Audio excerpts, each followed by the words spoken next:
Hey guys, I thought you might like to see how I make this guy. It's basically a seeding bed so I can raise seeds inside of the system and get quite good germination but not have to worry about anything. Okay, so this was my original idea for the seeding bed. I put a whole lot of holes in the DWC bed and I wanted to put the seeds directly in it and hope that they would grow. But it didn't really work out very well. The seeds would rot and die out, I'm pretty sure, and they just would not germinate, and it was quite frustrating. So here's what I did. I started with the tube steel that you can see here, and then I basically welded it all together into the box tube, which is into the frame there, which is quite easy to do. And yeah, so this is where I went from there. Okay, so now you can see I've actually got the wood inside of the frame. It's not the prettiest job ever, but I'm not too worried because everything's going to be covered in fiberglass resin. Okay, so this is the stuff that I'm going to use. It's fiberglass cloth. Basically, this is going to keep a nice weatherproof seal around all the edges and the corners and make it so they don't have to be completely airtight and sealed.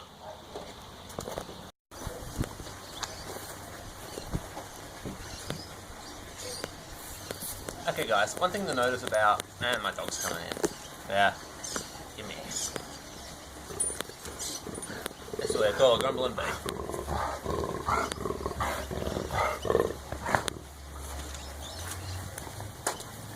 Okay, so this is the fiberglass resin that I'm going to be using in it. It's a two-part epoxy, which basically means you add one part, and when you add the other part, they'll combine together and they'll form a very hard bond. One thing you should note, I've read some reports about this stuff. There is a possibility that over time it could leach toxins into the water and become harmful to myself or the fish. But I've read up further and I'm not too worried about the risk personally. Once the resin sets, it sets like a plastic, which will go very, very hard state and it shouldn't leach anything out. But there's always a disclaimer, so you'll have to read up yourself and decide if you think it's safe. But this is what I'm using. Okay, so when fiberglass resin sets, it sets hard and fast. So you've got to have everything ready beforehand. You've got to have everything marked out. You've got to have the pieces of fabric ready so you can put them straight in the resin and then put them straight onto the thing. So I've got it all laid out, cut out into pieces, and I'm ready to pretty much go. Okay, one other thing to notice, fiberglass resin will get into everything. It is painful, so hence I've got my grubby clothes on, I've got gloves, and hopefully I'll try and keep too much of it off my skin. Okay, so I'm going to use about 500 grams of this. This is the first part of the resin.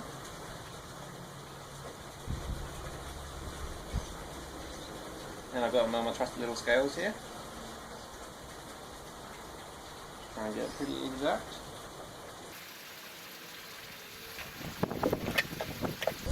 And this one is the second part. It's the second part of the epoxy resin. It says about 5:1 ratio of the first part to the second part. But I've got to be quick once it's in there, so this will be a little bit weird to watch. Okay, so the second part is in, and now I need to stir it up pretty quick. Feel it starts to heat up very, very quickly. That's what's going on to make it. So I've got all this folded up, and I put it straight into the resin, and I push out all the air inside of it. And it comes out one big blobby mess. And I've got to make sure that the resin is all through it. And then straight down. And then it's basically a matter of unfolding it.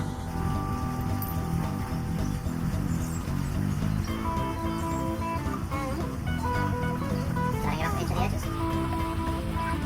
Putting it against the bottom.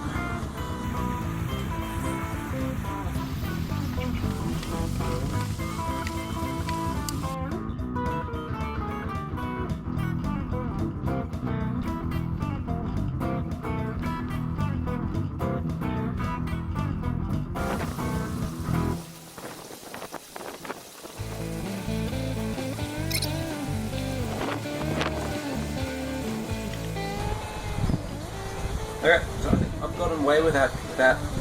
Okay, I think I've gotten through without getting too much of it on me, which I'm quite happy with. And the entire first layer of the epoxy resin's down. So now I've got some chopped strand, which I shall show you shortly. So once I get these off without getting more of it on me.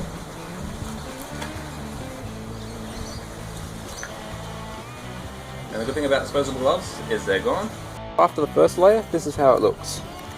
You can see the edges are pretty well covered,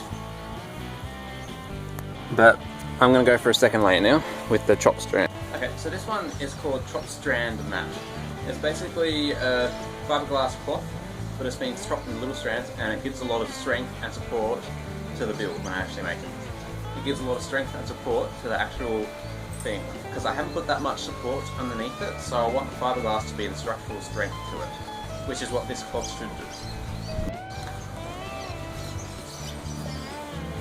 Okay, so now I'm about to do the second part of it, which is the chop strand, which is going to add strength to the mixture.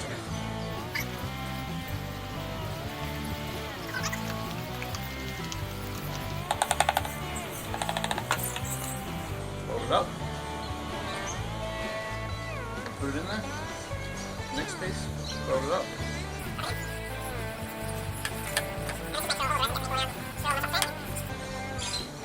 And it helps push out any air bubbles you don't want.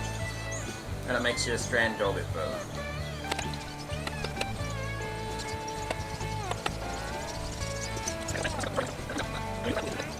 Okay, so the top strand has soaked up a majority of that mixture, and then it comes out like that.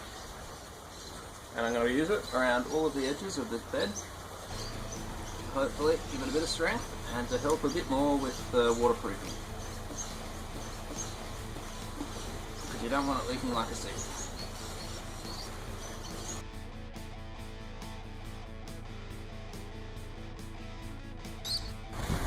Okay, so it's the next day and the fiberglass seems to have set. So I'll just clean up all the edges, the little bits of manky bits around there, and then I'll get on to the next bit. Okay, so this is a waterproof pond sealer. It's basically what I used when I made my pond over there to seal off the concrete around it. Now, I had this amount left over when I did it, so I figured I may as well use it to seal the inside of the pond, of the garden bed here, the little seeding bed. So it's pretty easy to use. It's basically slop it on. And if there are any very, very small little cracks, this stuff will find them and it will seal in between them. And yeah, not 100% needed, but I thought I may as well do it if I'm going to do it. Okay, so as you can see, I've got the bed hooked up. Inside of it, I've got a mixture of cork peat and miculite. It should give it a nice crumbly texture that the seeds will grow really well in, and it allows for good drainage and everything. So the next thing I've got to do is fill it up. So in the DW seed bed here, I have a very small little pump that doesn't want to come out. So that is a little DC pump that I'll be able to control with the relay and turn on to pump water into here. But the next problem is that I don't want to have just a simple timed on. It would work, but I want to do something a little bit trickier. Okay, so to make it a little bit trickier, I'm going to use this guy. It's called an Arduino. For those of you who don't know, it's a little microprocessor that can be used to program lots of little devices, everything from a quadcopter to a fridge. So what I want it to do here is going to be very simple. Okay, so the reason that I want to do it this way, instead of something like a simple timer, is because the variables with it. If it's a really hot summer day, if there's stacked seedlings in there, it's going to use up a lot more water than if it's on a cold, rainy winter day. So this will be able to fine tune it. It'll only pump the water in when it needs it, and it should keep the soil at a nice temperature and a nice water moisture content to keep all the seedlings growing very well. Okay, so I'm going to show you a quick video on the computer about how I program it. It looks quite confusing, but it's not too bad once you actually know what you're looking at and figure it out. And the code for this is really quite simple. Okay, so if you've never looked at a piece of Arduino code before, this is going to look horribly confusing. I'm going to start by saying I am in no way, shape or form an expert in any of this, but I can make it work. So basically, at the top here, they are the pins that I'm activating. So I'm telling it to take a reading off pin number 3 and to send the power through pin number 7 in the Arduino. So pin 3 will be where the sensor from the water monitor comes from, and pin 7 will be where the relay is going to be. So I declare what it is, so I say you're going to start the output on that one, so it's going to send electricity through there to get the relay working, and then the void loop part, that is where all the magic happens. So this just continually loops. It just keeps on going around and around and around. But basically what I've done here, this tells me, this changes the name of it, and it tells you how often it's going to read it. So this is going to get read every 1,000 milliseconds, and then it goes on to this. Okay, so this here is an if statement. Basically, it means when I set up the water sensor, it's going to send back either 0 or 1 if there's the right amount of water in the thing. If there's not enough water, it'll send back a 1, and when it sends back a 1, if the Arduino gets that number back from the sensor, it's going to tell the relay to go into high for a minute, which is 60,000 milliseconds. If it doesn't get anything, if it doesn't get that number, it's going to say the relay pin to stay on low, which is off, and that'll be the majority of the time. So it's going to stay off the majority of the time, and that's basically how it works. It's nothing particularly tricky. This is a really simple sketch, and it should work quite well and reliably. Okay, so I have it all wired in now. I've got an extension cord running from my shed through some conduit to protect it, and it's going up underneath the grow bed where it should stay pretty dry, but it's all lifted off the ground, so it should be fine. I've got all the other stuff hooked in, and here is my little moisture sensor. So if I've done everything correctly, when I pull this little guy out, this should start up. So fingers crossed that it works.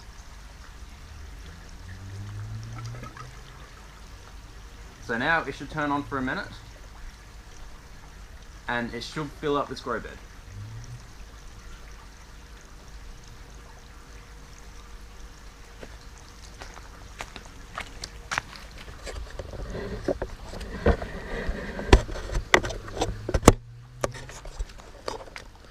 Okay, so as you can see, water is coming out and filling up into the grow bed. And I've got a little standpipe there that will let out a small amount of water. So the water's draining in, and the pump stays on for a minute. I can tweak that later if I want to, but I figured a minute would be a good amount of time.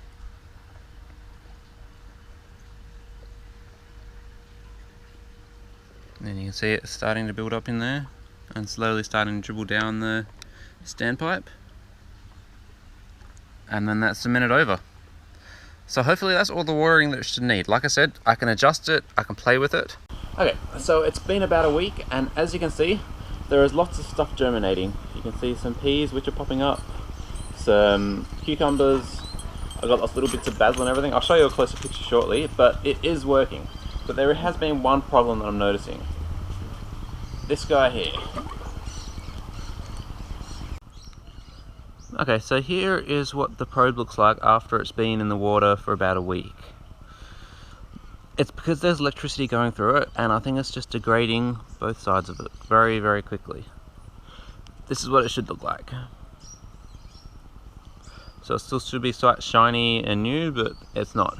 So what I've basically done is when I set it up, I had it so I think it's about twice a second, it sends a little reading through it. So it sends electricity through it twice a second.